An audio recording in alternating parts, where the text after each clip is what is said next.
नमस्कार। एस्ट्रो पाठशाला में आप सभी का स्वागत है। मित्रों, आज हम एक ऐसे टॉपिक पर बात कर रहे हैं, एक ऐसे विषय पर बात कर रहे हैं, एक ऐसे योग पर बात कर रहे हैं जो आपको जानकर हैरानी होगी कि 70 से 80% लोगों की कुंडलियों में ये योग पाया जाता है। जी हाँ, हम बात करने जा रहे हैं बुधादित्य योग की। बुधादित्य योग सूर्य और बुध ग्रह के मिलने से बनता है। अब इसे देखते हुए आपके मन में भी लड्डू फूटे होंगे, क्योंकि ये कुंडली, ये योग हो सकता है आपके चार्ट में भी हो। पर एक जानकारी और मैं देना चाहता हूँ। ये सामान्य सा दिखने वाला योग, ये योग जो मैक्सिमम 70 से 80% लोगों की, आम लोगों की कुंडलियों में पाया जाता है, पर वो मात्र 20% लोगों की कुंडलियों में ही प्रभावशाली होता है।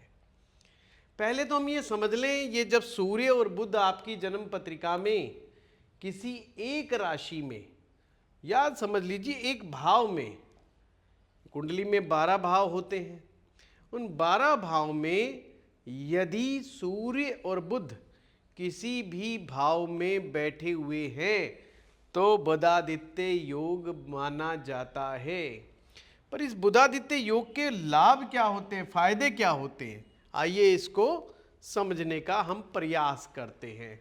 मित्रों, आप लोग जानते ही हैं, सूर्य जो है ये प्रकाश का ग्रह है, ऊर्जा का ग्रह है। जब ये बुध ग्रह से मिलता है, बुध ग्रह को इंटेलिजेंस यानी बुद्धि की क्षमता से, memory power,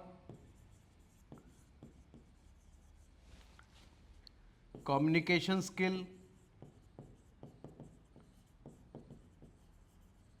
writing skill, finance की नॉलेज, फाइनेंस नॉलेज, ऐसे लोग बहुत समझदार होते हैं, किसी भी चीज को बहुत जल्दी समझ लेते हैं। इनकी मेमोरी पावर तो बहुत अच्छी होती है, अंडरस्टैंड करने की पावर भी बहुत अच्छी होती है। सूरज और बुध जब एक साथ आप लोगों ने कहीं पर भी मिलाए तो आप ऐसा समझे, बुध जो जो चीजें दे रहा है उसमें प्रकाश फैल जाता है। जैसे कि आपकी कम्युनिकेशन स्किल्स की अगर हम बात करें, जिन लोगों की जन्म पत्रिका में सूर्य बुध एक साथ है, इन लोगों का अपने शब्दों पर बहुत ज़्यादा कमांड होती है। किसको क्या बोलना है, क्या नहीं बोलना है, ये बखूबी जानते हैं। ये फ्लेक्सिबल भी होते हैं, लोक व्यवहारिक होते हैं। ये शब्द ज़्यादा अच्छा है। आप सूर्य बुधादित्य योग को ये भी कह सकते हैं कि ऐसे लोग लोक व्यवहारिक होते हैं। ऐसे लोग समझते हैं कि दूसरों से काम कैसे करवाया जाता है, चीज़ों को बहुत अच्छे तरीके से कैसे समझा जा सकता है, अपने हित को सामने कैसे रखा जा सकता है, अपने आप को सामने वाले से कैसे इंट्रोड्यूस करवाया जाता है। कहने का मतलब ये एक सामान्य व्यक्ति के जीवन में बुद्धिमत्ता का योग है। इस बुद्धि के माध्यम से ही ऐसा व्यक्ति अपना भरण पोषण करने में सक्षम होता है, अपने जीवन को बहुत आराम से चला सकता है। इसी कॉम्बिनेशंस की वजह से बहुत आराम से जब उसको मौका लगता है किसी के हाथ जोड़ लेता है, किसी को आंख दिखा देता है। ये चालाकियाँ, ये समझदारियाँ कह लो, चालाकियाँ कह लो, इस कॉम्बिनेशन वाले व्यक्ति के पास होती हैं। पर ये कहेंगे गुरुजी ये बातें तो सब हमें पहले से पता है, ये तो बड़ा सामान्य योग है, ज्योतिष का हर विद्यार्थी इस योग के बारे में जानता है, पर आप हमें विशेष बात क्या कहोगे? मैं विशेष बात ये कहना चाह रहा हूँ कि ये हर व्यक्ति की जन्म पत्रिका में फलित नहीं होता, या आप ये भी कह सकते हैं कि ये कॉम्बिनेशन बना हुआ तो होता है, पर इस योग के बारे में जो हमारे पुस्तकों में, ग्रंथों में लिखा गया है, वो उनको जीवन में प्राप्त नहीं होता। और एक हमारे ग्रंथ में तो यहाँ तक लिखा हुआ है, मैं जब ग्रंथ की बात करूँ तो इसका मतलब ज्योतिष के ग्रंथ, यानी कि ज्योतिष की पुस्तक में यहाँ तक लिखा है कि जो सूर्य बुधादित्य योग होता है ये राजयोग के समकक्ष होता है, मतलब इक्वल टू राजयोग। अब ये चीज आपको जान करके हैरानी होगी कि बुधादित्य योग, बुध तो आप जानते ही, आदित्य का, सूरज को का नाम ही आदित्य है। बुध और आदित्य यानी बुध और सूरज इक्वल टू राजयोग। मुझे काफी हद तक ये बात सही भी लगती है कि राजयोग बना सकता है, क्यों नहीं बना सकता। सूर्य के द्वारा ही राजयोग बनता है। फिर से मैं रिपीट कर रहा हूं, आप जितने भी प्रकार के राजयोग पढ़ते हैं, बिना सूरज के बल के कोई भी राजयोग नहीं बनता। सूरज अगर अच्छी कंडीशन में होगा तो ही राजयोग कुंडली का फलित होगा, अन्यथा फलित ही नहीं होगा। यह मेन सूत्र है। अब ये राजयोग कब बनेगा उसके ऊपर भी चर्चा कर लेते हैं। पहले तो हम सामान्य रूप से हमने एक ब्लैंक कुंडली ले ली। अब मान लीजिए कि सूर्य और बुध किसी भी भाव में बैठे हैं। अब चाहें तो आप हर भाव में लिख सकते हैं, सन मरकरी, सन मरकरी, सन मरकरी, आप हर एक भाव में लिख सकते हैं, यानी ये किसी भी भाव में बन सकता है। बट जैसा कि हमने कहा, ये हर भाव में बढ़िया रिजल्ट दे कोई जरूरी नहीं है। ये कैसे पता चलेगा कि आपकी जन्म पत्रिका में जो बुधादित्य योग बना हुआ है वो फलादेश देगा या नहीं देगा? इसके लिए आपको क्या देखना पड़ेगा? नंबर 1, स्ट्रेंथ ऑफ सन, ये बहुत इंपॉर्टेंट। दूसरा, स्ट्रेंथ ऑफ मरकरी यानी कि बुध। सूर्य के बल को देखें, बुध के बल को देखें, यानी ताकत को देखें। अगर आपकी जन्म पत्रिका में सूर्य बलवान है, अगर आपकी जन्म पत्रिका में बुध बलवान है, दोनों ग्रह अगर बलवान हैं, फिर चाहे ये कुंडली के किसी भी भाव में बैठे हों, अपना अच्छा फल देंगे। फिर भी सामान्यतः अगर मैं कहूँ कि ये कहाँ पर ऐसा है इसका कि जो ये कम असर कारक होता है, तो आइए, सूर्य बुध यदि किसी व्यक्ति के 12वें भाव में बैठे तो बहुत कम चांस है कि अच्छे परिणाम उस व्यक्ति को मिलें या प्राप्त हों, या उस व्यक्ति का सूर्य बुध यदि किसी भी कारण से बुध उसके अंदर अस्त हो जाए, यानी कि मरकरी कंबस्ट हो जाए, तो भी इस योग का असर नहीं मिलता। अब प्रश्न उठता है कि क्या किसी व्यक्ति के सूर्य और बुध कुंडली के 6ठे भाव में बैठ जाएं, कुंडली के 8वें भाव में बैठ जाएं, तो क्या वो फल दे सकते हैं? डेफिनेटली फल देते हैं। बस शर्त एक ही होनी चाहिए कि बुध यहां पर कमजोर ना हो, क्योंकि 6ठे भाव में, 7वें भाव में, 8वें भाव में और 12वें भाव में सूरज कमजोर अमूमन माना जाता है। जरूरी नहीं है, क्योंकि बहुत सारे रूल्स लगते हैं।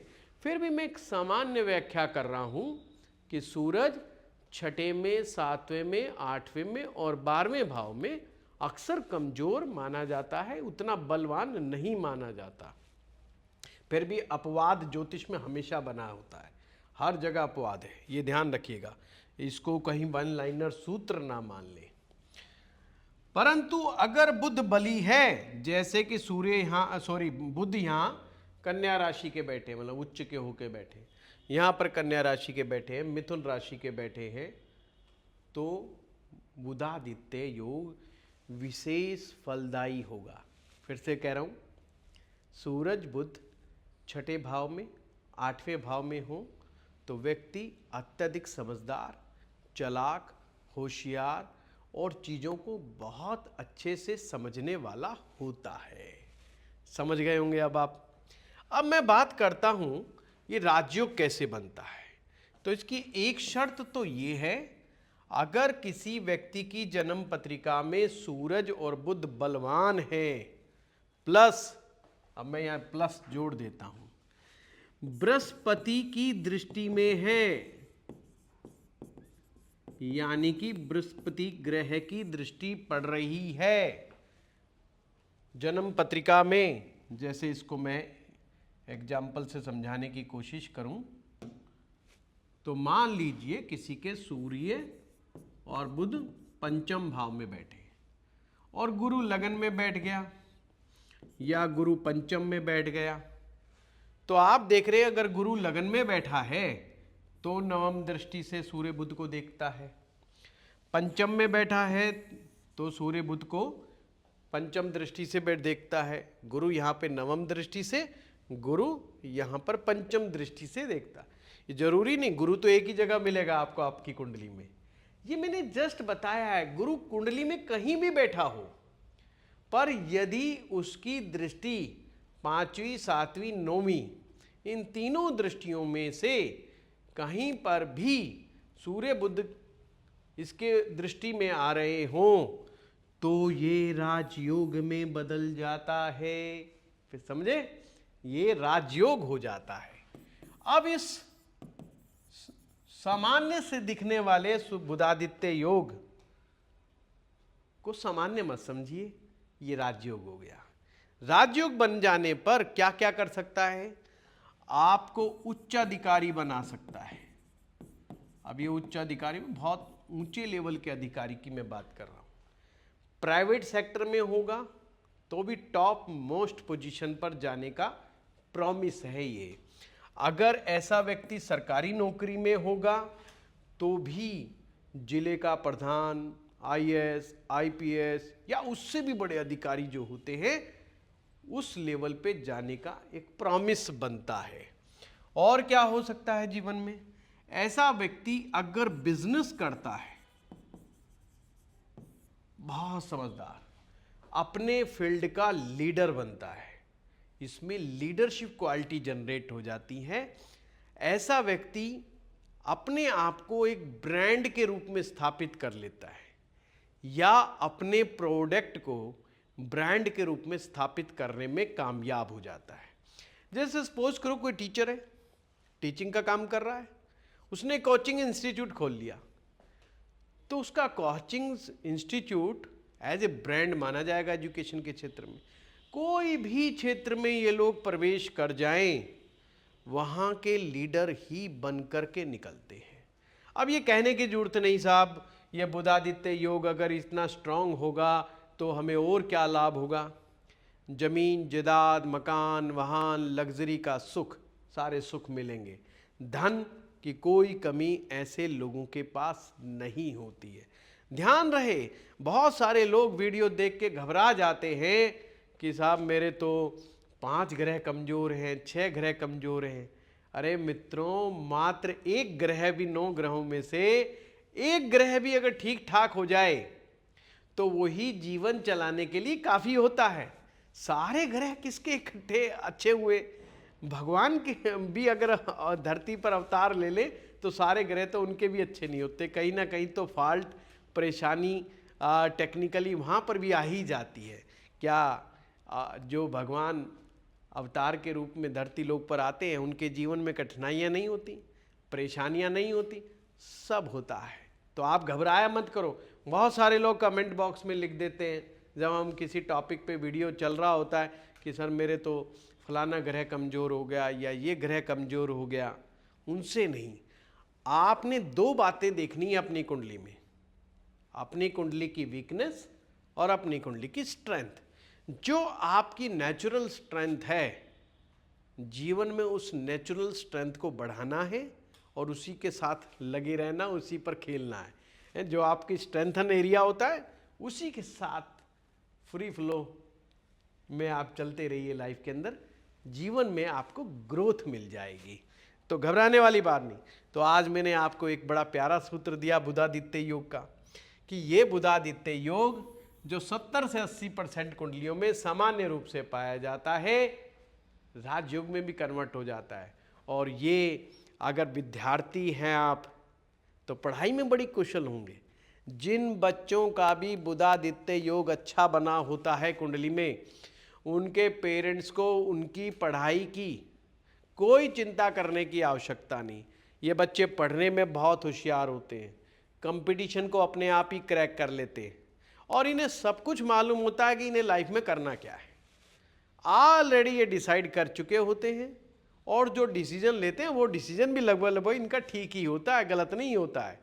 तो अगर आपके बच्चों की कुंडली में भी ये योग है और सूर्य बुध की स्ट्रेंथ अच्छी है तो उन पर विश्वास रखिए, ये आपकी पीढ़ी को 2 कदम आगे लेकर के जाने वाले हैं। आप जिस भी लेवल पर आज हो जीवन में, उससे 2 कदम आगे ही आपसे लेके जाएंगे, आपसे पीछे नहीं आने वाले। आप जिस भी मुकाम पर हैं आज के दौर में, ये समझ लीजिएगा आपसे ज़्यादा होशियार हैं। बुधादित्य योग अच्छा होना ये भी दिखाता है कि परिवार में ये बच्चा औरों की अपेक्षा ज़्यादा इंटेलिजेंट है, ज़्यादा सूझबूझ वाला है और मैच्योर प्रकृति का है। समय से पहले ही इन लोगों में मैच्योरिटी आ जाती है। तो आज का ये वीडियो कैसा लगा ज़रूर कमेंट बॉक्स में लिखिए।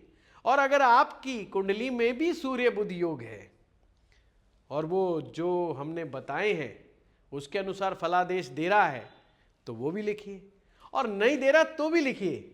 इससे कम से कम आपको पता चलेगा कि ये फल क्यों नहीं प्राप्त हो रहा मेरे बुधादित्य योग का, है ना।